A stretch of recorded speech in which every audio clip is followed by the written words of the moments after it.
자산 재평가에 대한 내용입니다. 자, 일단 처음에 이거 토지의 경우에는 감가상각을 안 하죠. 그래서 원가 모형을 적용을 하게 되면 이거 그냥 취득원가와 장부금액이 같습니다. 감가상각을 안 하니까. 자, 그런데 여기에 대해서 그럼 이제 자산이 증가하잖아요. 그러면 손익계산서에 반영하지 않고 기타 포괄손익 누계액으로 처리한다. 이렇게 이해하시면 됩니다. 그리고 자산이 감소하게 되면 비용으로 처리하면 돼요. 그리고 내가 자산을 증가시켰다가 나중에 감소하는 경우 있죠. 그러면 이제 기타 포괄손익 누계액에 감소로 처리하면 되고, 내가 자산을 감소시켜서 재평가 손실, 비용으로 처리했는데 나중에 회복되는 경우가 있을 수 있죠. 회복될 때는 비용으로 인식한 금액을 한도로 그냥 손익계산서 이익으로 합니다. 자, 한번 무슨 뜻인가 예를 들어서 정리를 해보도록 할게요. 자, 먼저 당기에 토지를 1억 원에 취득했는데 토지가 어떻게 돼요? 1억 5천만 원이 됩니다. 그러면 토지가 1억 원에서 1억 5천만 원으로 5천만 원 늘어나는데 뭐 재평가 차익, 뭐 재평가 이익, 뭐 이런 식으로 구분하기보다는 제가 그 속성을 같이 적어드리는 게 좋을 것 같아요. 자, 먼저 토지가 1억 원에서 5천만 원, 1억 5천만 원으로 5천만 원이 늘어났죠. 대변에 뭐 재평가 이익인데 성격이 기타 포괄손익에 해당합니다. 5천만 원 늘어났어요. 기타 포괄까지만 쓸게요. 2번. 자, 참고로 이 재평가는 매년 할 필요는 없습니다. 그러니까 회사 환경에 따라 뭐 3년 또는 뭐 5년 주기로 이런 식으로 재평가를 해서 X 1년, 3년 후, 그러니까 이거 뭐 잘못 인쇄된 거 아니라 제 의도한 거예요. 좀 3년 정도 지난 다음에 보니까 이거 1억 5천만 원이 아니라 8천만 원이네. 그러면 토지를 1억 5천만 원에서 8천만 원으로 7천만 원을 감소시킵니다. 앞에서 재평가 이익, 기타 포괄손익으로 처리한 게 있었는데, 자, 이게 5천만 원이 없어지고요. 나머지 2천만 원만큼은 재평가 손실, 영업의 비용으로 처리합니다.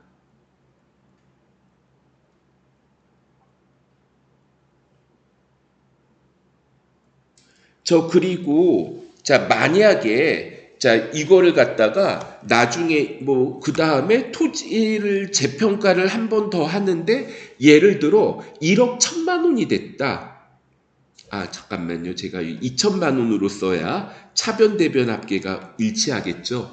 나중에 1억 1천만 원이 되면서 토지가 3천만 원 늘어나요. 그럼 그때는 차변의 토지 3천만 원 쓰면서 우선 재평가 손실의 반대, 영업의 수익에 해당하는 재평가 이익 2천만 원을 먼저 인식하고 그 다음에 또 기타 포괄로 합니다. 아, 제가 적어주는 게 좋겠죠.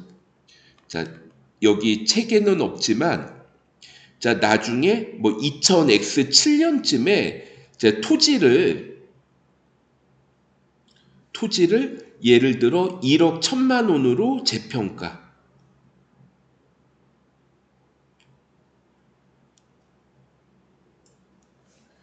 자, 그러면 이때는 이제 어떻게 되겠어요?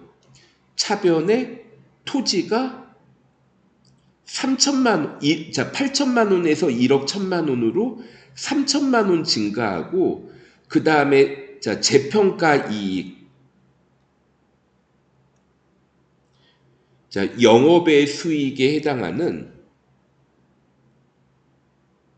재평가 이익, 앞에서 비용으로 2천만 원 인식했으니까 수익으로 2천만 원까지만 하고, 그 다음에 재평가 이익 기타 포괄손익에 해당하는 거 1,000만 원 이런 식으로 처리를 합니다. 그러니까 이게 책에 따라 어떤 책에서는 재평가 차익이라고 하고 어떤 책에서는 재평가 잉여금이라고도 하는데 결론은 기타 포괄손익 누계액에 해당합니다. 그리고 자 3번, 자 1번, 2번은 토지는 감가상각을 안 하죠. 근데 3번, 4번 건물은요 감가상각을 하잖아요. 자, 그래서 자, 이거는 조금 이제 달라지는 부분이 있습니다. 자, 먼저 3번 문제는 잔액제거법이라고 했고 4번 문제는 비례수정법이라고 했어요. 자, 이거 한번 볼게요. 자, 먼저 건물 한번 봅니다. 자, 건물 1억 원에 취득을 하고 당기에 1,000만 원을 감가상각하였다. 자, 만약에 원가 모형을 적용한다고 하면 우리가 그냥 앞에서 했던 게 원가 모형입니다. 그동안 여러분들이 알고 계시는 게.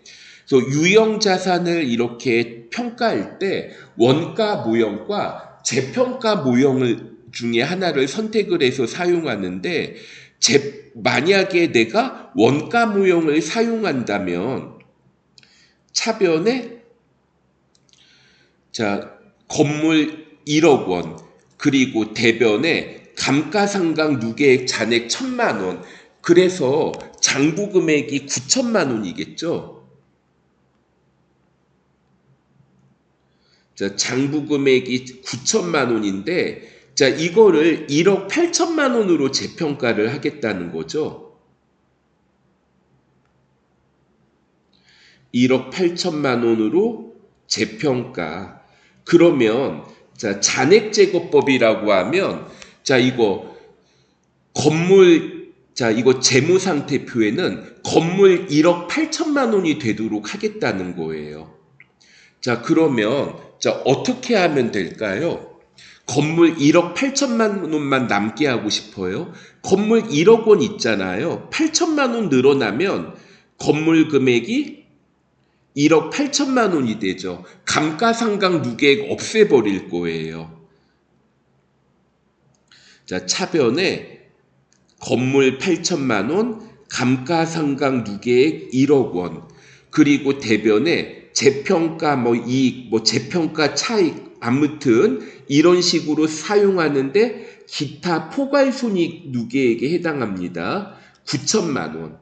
그래서 장부 금액을 9천만 원에서 1억 8천만 원으로 9천만 원 늘려주는 거죠.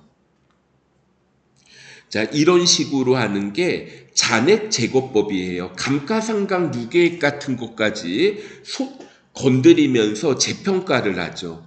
자, 반면에 4번입니다. 4번은 비례수정법이라고 있거든요. 이것도 잠깐 한번 볼게요. 건물을 1억 원에 취득했습니다. 그리고 감가상각 누계액이 자, 당기에 1,000만 원 감가상각하였다. 감가상각 누계액이 1,000만 원. 그래서 지금 자, 장부 금액이 9천만 원이죠. 취득원가에서 감가상각 누계액 뺀 거. 장부 금액이 9천만 원인데 1억 8천만 원으로 재평가한다는 거죠.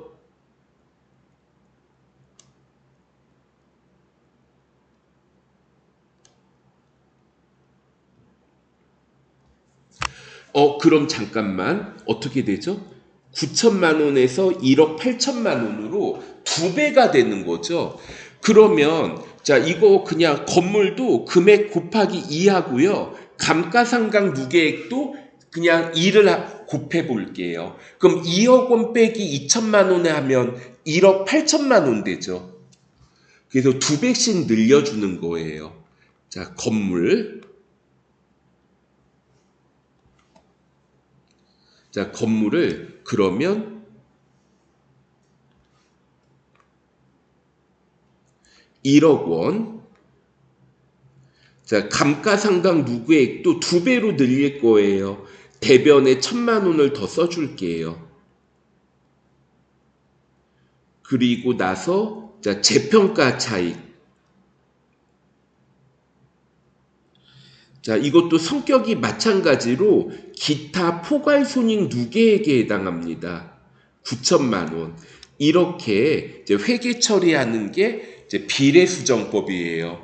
그러니까 결과적으로 재평가 차익으로 기록하는 거는 뭐 금액은 차이가 없죠. 그런데 이제 회계 처리하는 방법이 조금 차이가 있다. 이렇게 보시면 되겠습니다. 자, 여기까지 우리가 살펴봤고, 다음에는 회계 변경과 오류 수정을 보도록 하겠습니다.